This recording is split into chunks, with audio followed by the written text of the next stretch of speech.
Me acabo de leer este libro, The Bank Investor's Handbook, y en este vídeo te voy a explicar todo lo que necesitas para entender cómo funcionan los bancos y por qué son una buena inversión. No hay una industria que nos impacte más como sociedad que los bancos, aunque muchas veces no nos damos cuenta. Los bancos juegan el papel más importante en cómo la sociedad intercambia bienes y servicios. Y además juntan a las personas con dinero con las personas que necesitan dinero para comprar activos, ya sea una casa, un coche o pagar una hipoteca. Y evidentemente, un banco también puede ser un negocio fantástico. Por ello, Warren Buffett y otros grandes inversores siempre han invertido en bancos. A pesar de todo esto, la gran mayoría de las personas ven a los bancos como algo oscuro, como una caja negra que no podemos entender, y menos aún invertir en ellos. Pero si eso es así, ¿por qué los grandes inversores como Warren Buffett, Charlie Munger, Li Lu tienen un gran porcentaje de su dinero, de su capital propio, invertido en bancos? En este vídeo vamos a analizar esa respuesta.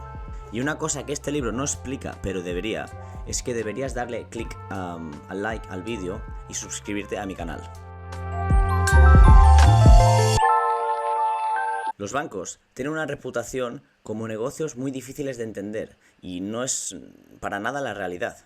Podemos clasificar los bancos por tamaño. Tenemos los grandes bancos, los bancos regionales y por último los bancos locales. Y a pesar de que los grandes bancos tengan un montón de actividades y operaciones, la operación primordial de los bancos es la de prestar dinero y tener depósitos de la gente que tiene dinero. Para explicar cómo funciona un banco, lo mejor que podemos hacer es poner un ejemplo. Vamos a crear lo que llamaremos el banco bueno, nuestro propio banco. Y a cada cliente que decida depositar dinero dentro de nuestro banco, le daremos un 1% de rentabilidad anual.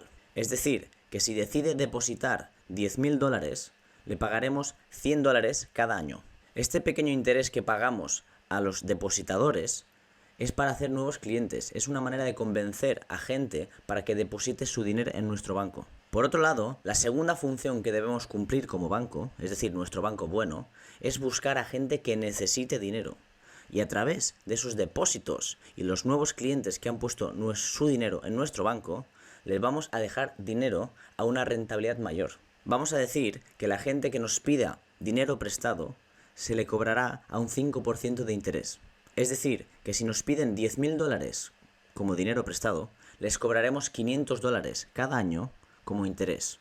Y de esa manera generaremos beneficios. Por tanto, el modelo de negocio de un banco es muy fácil de entender. Les pagaremos un 1% de interés a los clientes que decidan depositar su dinero, pero por otro lado les cobraremos un 5% a aquellos que nos pidan dinero prestado. Y la diferencia, ese 4%, es los beneficios que nuestro banco bueno saca año tras año. Hablemos ahora de las cuentas del banco. Para eso utilizaremos un ejemplo muy parecido al libro, pero evidentemente utilizaremos nuestro banco, el banco bueno. Imaginemos que hemos creado nuestro banco, el banco bueno, con un capital inicial de $100.000. Ahora nuestra intención es ir acumulando clientes que vayan depositando poco a poco su dinero, para luego, evidentemente, prestar ese dinero a otros clientes que necesiten comprar activos. La verdad es que cada país tiene una regulación diferente, pero para hacer el ejemplo más sencillo, diremos que nuestro país nos obliga a tener el 10% en cash. Es decir, que si nosotros guardamos todo este capital inicial, esos $100.000 en cash, podremos acumular clientes hasta un valor de $1 millón. Puesto que nos obligan a tener un 10%, si nuestro valor total de clientes es de 1 millón, tendremos que mantener el 10%, que son esos 100.000, en cash. La razón es muy sencilla. Las regulaciones de los países, sobre todo a nivel financiero, intentan evitar la quiebra de los bancos y una posible crisis financiera. La manera de conseguirlo es asegurando que el banco tiene una cierta liquidez. Si por el caso que fuera muchos clientes decidieran retirar su dinero, el banco necesita un mínimo de cash, de efectivo, para poder redistribuir el dinero a sus clientes. Siguiendo con el ejemplo, recuerda que daremos un 1% a aquellos clientes que decidan depositar su dinero en nuestro banco, pero un 5% a aquellos que nos pidan dinero prestado. Veamos ahora cómo quedaría el balance de cuentas de nuestro banco bueno. El primer elemento que vemos al mirar un balance de cuentas son los activos o assets. Aquí solo tenemos dos elementos. El primero es el cash, que son esos 100.000 dólares, que es el dinero que teníamos en caja por si alguno de nuestros clientes decidiera retirar su dinero. El segundo elemento son los préstamos o loans, y es ese 1.000.000 de euros, que es el dinero que habíamos prestado al 5%. Es un activo porque, aunque no lo tenemos ahora mismo, nuestros clientes nos deben ese dinero y por tanto es nuestro. Por tanto, el total de activos es de 1.100.000 dólares. Ahora vamos a los pasivos o liabilities. Y aquí solo tenemos un elemento, que son los depósitos. Ese 1.000.000 de euros, que es el dinero que se había depositado por parte de nuestros clientes en nuestro banco. Y aunque lo tengamos nosotros, el dinero es de nuestros clientes y por ello es un pasivo que tendremos que devolver. Por tanto, el total de pasivo es de 1.000.000 de dólares. Por último, tenemos el patrimonio neto o net equity, que son esos 100.000 dólares como capital inicial que habíamos puesto, y es lo que quedaría ahora mismo para ser distribuido entre los accionistas, es decir, los propietarios de la empresa, si esta empresa se liquidase mañana. Recuerda que el balance de cuentas siempre tiene que cuadrar, que los activos menos los pasivos siempre deben ser iguales al patrimonio neto, y en este caso nos cuadra perfectamente. Ahora vamos a ver cómo convertimos estos depósitos y préstamos en beneficios, mirando nuestro estado de resultados. El primer ítem que tenemos son los ingresos de intereses o interest income, que son esos 50.000 dólares, y son los ingresos que sacamos del dinero que hemos prestado. Recuerda que hemos prestado 1.000.000 de dólares a diferentes personas cobrando un 5% de interés. Es decir, 5% de 1.000.000 son 50.000 dólares. Sí que es cierto que los bancos deben lidiar con la gente que no paga sus deudas, pero en aras de la simplicidad de este vídeo, asumiremos que todos nuestros clientes son perfectos y pagan religiosamente lo que nos deben. El segundo ítem son los gastos de intereses o interest expense. Son esos 10.000 dólares y es el dinero que pagamos a nuestros clientes por tener su dinero depositado en nuestro banco. Teníamos 1.000.000 de dólares en depósitos y les pagamos un 1% a dichos clientes, lo que significa que nos estamos gastando 10.000 euros al año pagando a los clientes que tienen depositado su dinero. Luego tenemos las pérdidas en préstamos o loan losses y son cero, porque como hemos dicho antes, asumimos que todos nuestros clientes son maravillosos y ninguno impaga su deuda. Seguidamente tenemos los ingresos de intereses neto o net interest income, que son esos 40.000 dólares. Es el dinero que nos queda en total, que viene de la diferencia entre lo que hemos pagado y lo que hemos cobrado al prestar el dinero. 50.000 que habíamos hecho menos los 10.000 que hemos pagado. Todos los bancos, como cualquier otra empresa, tienen gastos asociados a la hora de operar el negocio, y eso hay que tenerlo en cuenta.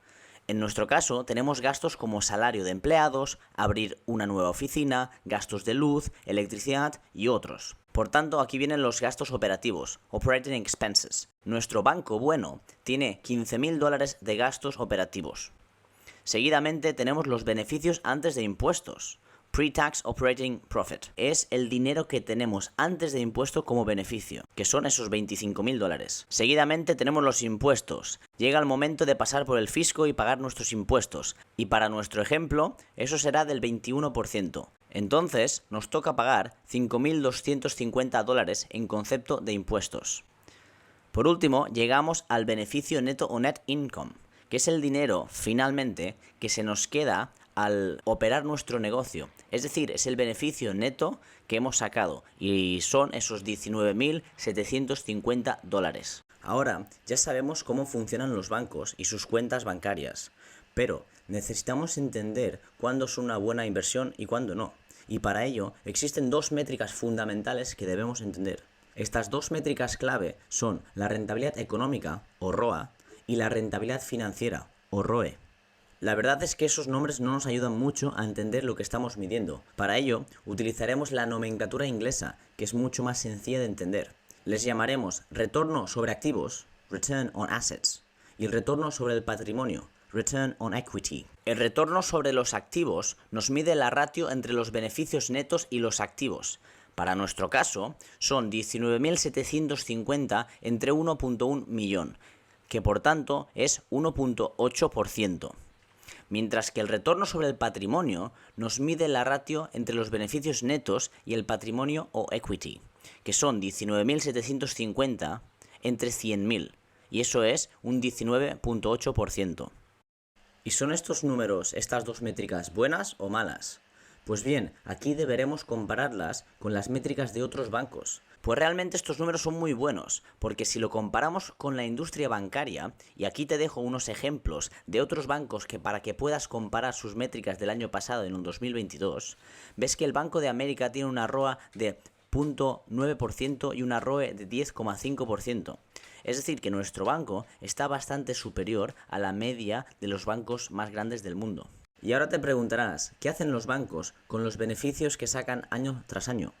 Pues bien, tienen dos caminos básicos. El número 1, reinvertir en el negocio, es decir, utilizar esos beneficios para aumentar el capital de trabajo y tener más clientes y por tanto a largo plazo tener más beneficios. O número 2, distribuir esos beneficios a los accionistas.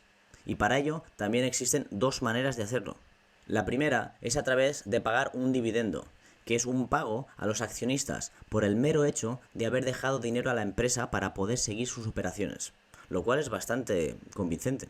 O número 2, a través de recomprar sus propias acciones, es decir, lo que en inglés se llama los buybacks, que significa que compramos las acciones de nuestra propia empresa y al reducir el número total de acciones disponibles, lo que hacemos es aumentar la porción de esos accionistas.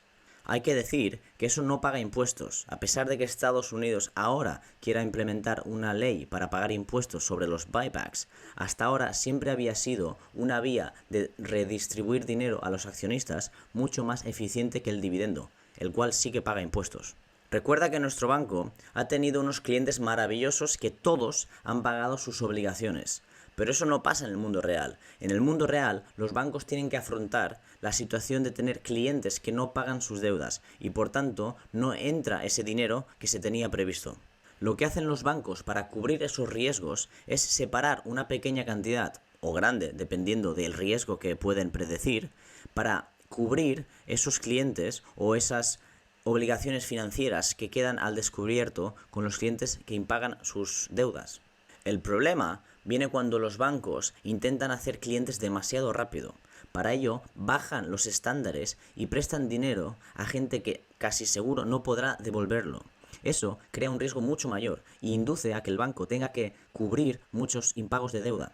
Y es por eso mismo que Warren Buffett dice que la banca es un gran negocio si no se hacen cosas estúpidas, como por ejemplo prestar dinero a alguien que no podrá devolverlo. Quiero que te quedes con la idea que los bancos deben minimizar el riesgo a través de solo prestar dinero a la gente que puede devolverlo. Otro riesgo importante es la credibilidad bancaria.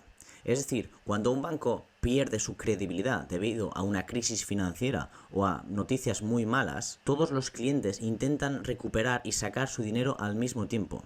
Por ello, la regulación establece un mínimo de cash para poder satisfacer esa demanda de dinero rápido e inmediato. Por ello, hemos visto en las crisis financieras muchos bancos que han tenido problemas al tener muchos clientes que pedían su dinero de vuelta. Y te preguntarás, ¿por qué hay que invertir en bancos? Los bancos locales y los regionales, al ser mucho más pequeños, suelen estar mucho más centrados en la economía local.